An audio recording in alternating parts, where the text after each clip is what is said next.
2 Chronicles chapter 31. When all this had ended, the Israelites who were there went to the towns of Judah, smashed the sacred stones and cut down the Asherah poles. They destroyed the high places and the altars throughout Judah and Benjamin, and in Ephraim and Manasseh. After they had destroyed them all, the Israelites returned to their own towns and to their own property. Hezekiah assigned the priests and Levites to divisions, each of them according to their duties as priests or Levites, to offer burnt offerings and fellowship offerings, to minister, to give thanks and to sing praises at the gates of the Lord's dwelling. The king contributed from his own possessions for the morning and evening burnt offerings, and for the burnt offerings on the Sabbaths, at the new moons, and at the appointed festivals, as written in the law of the Lord. He ordered the people living in Jerusalem to give the portion due to the priests and Levites, so that they could devote themselves to the law of the Lord. As soon as the order went out, the Israelites generously gave the first fruits of their grain, new wine, olive oil and honey, and all that the fields produced. They brought a great amount, a tithe of everything. The people of Israel and Judah, who lived in the towns of Judah, also brought a tithe of their herds and flocks, and a tithe of the holy things dedicated to the Lord their God, and they piled them in heaps. They began doing this in the 3rd month, and finished in the 7th month. When Hezekiah and his officials came and saw the heaps, they praised the Lord and blessed his people Israel. Hezekiah asked the priests and Levites about the heaps, and Azariah the chief priest, from the family of Zadok, answered, "Since the people began to bring their contributions to the temple of the Lord, we have had enough to eat and plenty to spare, because the Lord has blessed his people, and this great amount is left over." Hezekiah gave orders to prepare storerooms in the temple of the Lord, and this was done. Then they faithfully brought in the contributions, tithes, and dedicated gifts. Conaniah, a Levite, was the overseer in charge of these things, and his brother Shimei was next in rank. Jehiel, Azaziah, Nahath, Asahel, Jerimoth, Jozabad, Eliel, Ishmachiah, Mahath, and Benaiah were assistants of Conaniah and Shimei his brother. All these served by appointment of King Hezekiah and Azariah the official in charge of the temple of God. Koreh, son of Imnah the Levite, keeper of the east gate, was in charge of the free will offerings given to God, distributing the contributions made to the Lord and also the consecrated gifts. Eden, Meniamin, Jeshua, Shemaiah, Amariah, and Shechaniah assisted him faithfully in the towns of the priests, distributing to their fellow priests according to their divisions, old and young alike.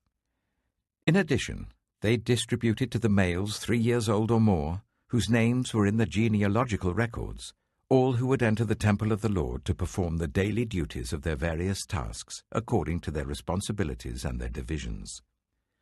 And they distributed to the priests enrolled by their families in the genealogical records, and likewise to the Levites 20 years old or more, according to their responsibilities and their divisions.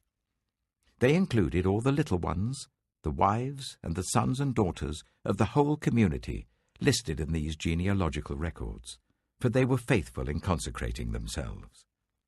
As for the priests, the descendants of Aaron, who lived on the farmlands around their towns or in any other towns, men were designated by name to distribute portions to every male among them, and to all who were recorded in the genealogies of the Levites. This is what Hezekiah did throughout Judah, doing what was good and right and faithful before the Lord his God. In everything that he undertook in the service of God's temple, and in obedience to the law and the commands, he sought his God and worked wholeheartedly, and so he prospered. 2 Chronicles chapter 32.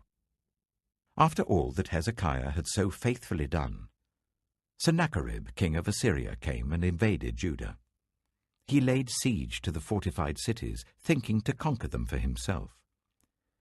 When Hezekiah saw that Sennacherib had come, and that he intended to wage war against Jerusalem, He consulted with his officials and military staff about blocking off the water from the springs outside the city, and they helped him. They gathered a large group of people who blocked all the springs and the stream that flowed through the land. "Why should the kings of Assyria come and find plenty of water?" they said. Then he worked hard, repairing all the broken sections of the wall and building towers on it. He built another wall outside that one and reinforced the terraces of the city of David. He also made large numbers of weapons and shields. He appointed military officers over the people and assembled them before him in the square at the city gate and encouraged them with these words: "Be strong and courageous. Do not be afraid or discouraged because of the king of Assyria and the vast army with him, for there is a greater power with us than with him. With him is only the arm of flesh, but with us is the Lord our God to help us and to fight our battles." And the people gained confidence from what Hezekiah, the king of Judah, said. Later, when Sennacherib, king of Assyria, and all his forces were laying siege to Lachish, he sent officers to Jerusalem with this message for Hezekiah, king of Judah, and for all the people of Judah who were there. "This is what Sennacherib, king of Assyria, says. On what are you basing your confidence that you remain in Jerusalem under siege? When Hezekiah says, 'The Lord our God will save us from the hand of the king of Assyria,' he is misleading you to let you die of hunger and thirst. Did not Hezekiah himself remove this God's high places and altars, saying to Judah and Jerusalem, 'You must worship before one altar and burn sacrifices on it'? Do you not know what I and my predecessors have done to all the peoples of the other lands? Were the gods of those nations ever able to deliver their land from my hand? Who of all the gods of these nations that my predecessors destroyed has been able to save his people from me? How then can your God deliver you from my hand? Now do not let Hezekiah deceive you and mislead you like this. Do not believe him, for no God of any nation or kingdom has been able to deliver his people from my hand or the hand of my predecessors. How much less will your God deliver you from my hand?" Sennacherib's officers spoke further against the Lord God and against his servant Hezekiah. The king also wrote letters ridiculing the Lord, the God of Israel, and saying this against him: "Just as the gods of the peoples of the other lands did not rescue their people from my hand, so the God of Hezekiah will not rescue his people from my hand." Then they called out in Hebrew to the people of Jerusalem who were on the wall, to terrify them and make them afraid in order to capture the city. They spoke about the God of Jerusalem as they did about the gods of the other peoples of the world, the work of human hands. King Hezekiah and the prophet Isaiah, son of Amoz, cried out in prayer to heaven about this. And the Lord sent an angel who annihilated all the fighting men and the commanders and officers in the camp of the Assyrian king. So he withdrew to his own land in disgrace. And when he went into the temple of his God, some of his sons, his own flesh and blood, cut him down with the sword. So the Lord saved Hezekiah and the people of Jerusalem from the hand of Sennacherib, king of Assyria, and from the hand of all others. He took care of them on every side. Many brought offerings to Jerusalem for the Lord and valuable gifts for Hezekiah, king of Judah. From then on, he was highly regarded by all the nations. In those days, Hezekiah became ill and was at the point of death. He prayed to the Lord, who answered him and gave him a miraculous sign. But Hezekiah's heart was proud, and he did not respond to the kindness shown to him. Therefore the Lord's wrath was on him, and on Judah and Jerusalem. Then Hezekiah repented of the pride of his heart, as did the people of Jerusalem.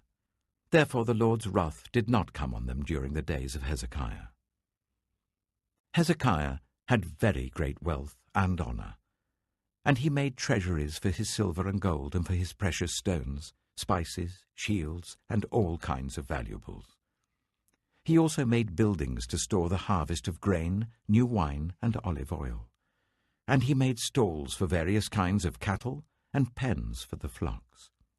He built villages and acquired great numbers of flocks and herds, for God had given him very great riches. It was Hezekiah who blocked the upper outlet of the Gihon spring and channeled the water down to the west side of the city of David. He succeeded in everything he undertook. But when envoys were sent by the rulers of Babylon to ask him about the miraculous sign that had occurred in the land, God left him to test him and to know everything that was in his heart. The other events of Hezekiah's reign and his acts of devotion are written in the vision of the prophet Isaiah, son of Amoz, in the book of the kings of Judah and Israel. Hezekiah rested with his ancestors and was buried on the hill where the tombs of David's descendants are. All Judah and the people of Jerusalem honored him when he died, and Manasseh, his son, succeeded him as king. Acts, chapter 23. Paul looked straight at the Sanhedrin and said, "My brothers, I have fulfilled my duty to God in all good conscience to this day." At this, the high priest Ananias ordered those standing near Paul to strike him on the mouth. Then Paul said to him, "God will strike you, you whitewashed wall. You sit there to judge me according to the law, yet you yourself violate the law by commanding that I be struck." Those who were standing near Paul said, "How dare you insult God's high priest?" Paul replied, "Brothers, I did not realize that he was the high priest. For it is written, 'Do not speak evil about the ruler of your people.'" Then Paul, knowing that some of them were Sadducees and the others Pharisees, called out in the Sanhedrin, "My brothers, I am a Pharisee, descended from Pharisees. I stand on trial because of the hope of the resurrection of the dead." When he said this, a dispute broke out between the Pharisees and the Sadducees, and the assembly was divided. The Sadducees say there is no resurrection, and that there are neither angels nor spirits, but the Pharisees believe all these things. There was a great uproar, and some of the teachers of the law who were Pharisees stood up and argued vigorously. "We find nothing wrong with this man," they said. "What if a spirit or an angel has spoken to him?" The dispute became so violent that the commander was afraid Paul would be torn to pieces by them. He ordered the troops to go down and take him away from them by force and bring him into the barracks. The following night the Lord stood near Paul and said, "Take courage. As you have testified about me in Jerusalem, so you must also testify in Rome." The next morning, some Jews formed a conspiracy and bound themselves with an oath not to eat or drink until they had killed Paul. More than 40 men were involved in this plot. They went to the chief priests and the elders and said, "We have taken a solemn oath not to eat anything until we have killed Paul. Now then, you and the Sanhedrin petition the commander to bring him before you on the pretext of wanting more accurate information about his case. We are ready to kill him before he gets here." But when the son of Paul's sister heard of this plot, he went into the barracks and told Paul. Then Paul called one of the centurions and said, "Take this young man to the commander. He has something to tell him." So he took him to the commander. The centurion said, "Paul, the prisoner, sent for me and asked me to bring this young man to you because he has something to tell you." The commander took the young man by the hand, drew him aside and asked, "What is it you want to tell me?" He said, "Some Jews have agreed to ask you to bring Paul before the Sanhedrin tomorrow on the pretext of wanting more accurate information about him. Don't give in to them, because more than 40 of them are waiting in ambush for him.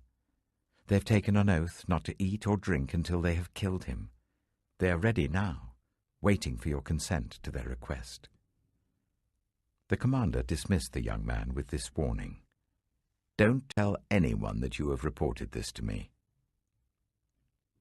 Then he called 2 of his centurions and ordered them, "Get ready a detachment of 200 soldiers, 70 horsemen, and 200 spearmen to go to Caesarea at 9 tonight. Provide horses for Paul so that he may be taken safely to Governor Felix." He wrote a letter as follows: "Claudius Lysias, to His Excellency Governor Felix, greetings. This man was seized by the Jews, and they were about to kill him. But I came with my troops and rescued him, for I had learned that he is a Roman citizen. I wanted to know why they were accusing him, so I brought him to their Sanhedrin. I found that the accusation had to do with questions about their law, but there was no charge against him that deserved death or imprisonment. When I was informed of a plot to be carried out against the man, I sent him to you at once. I also ordered his accusers to present to you their case against him." So the soldiers, carrying out their orders, took Paul with them during the night and brought him as far as Antipatris. The next day they let the cavalry go on with him while they returned to the barracks. When the cavalry arrived in Caesarea, they delivered the letter to the governor and handed Paul over to him. The governor read the letter and asked what province he was from. Learning that he was from Cilicia, he said, "I will hear your case when your accusers get here." Then he ordered that Paul be kept under guard in Herod's palace. Psalm 7. Lord, my God, I take refuge in you. Save and deliver me from all who pursue me, or they will tear me apart like a lion and rip me to pieces with no one to rescue me. Lord, my God, if I have done this, and there is guilt on my hands, if I have repaid my ally with evil, or without cause have robbed my foe, then let my enemy pursue and overtake me. Let him trample my life to the ground and make me sleep in the dust. Arise, Lord, in your anger. Rise up against the rage of my enemies. Awake, my God, decree justice. Let the assembled peoples gather around you, while you sit enthroned over them on high. Let the Lord judge the peoples. Vindicate me, Lord, according to my righteousness, according to my integrity, O Most High. Bring to an end the violence of the wicked and make the righteous secure. You, the righteous God who probes minds and hearts. My shield is God Most High, who saves the upright in heart. God is a righteous judge, a God who displays his wrath every day. If he does not relent, he will sharpen his sword. He will bend and string his bow. He has prepared his deadly weapons. He makes ready his flaming arrows. Whoever is pregnant with evil conceives trouble and gives birth to disillusionment. Whoever digs a hole and scoops it out falls into the pit they have made.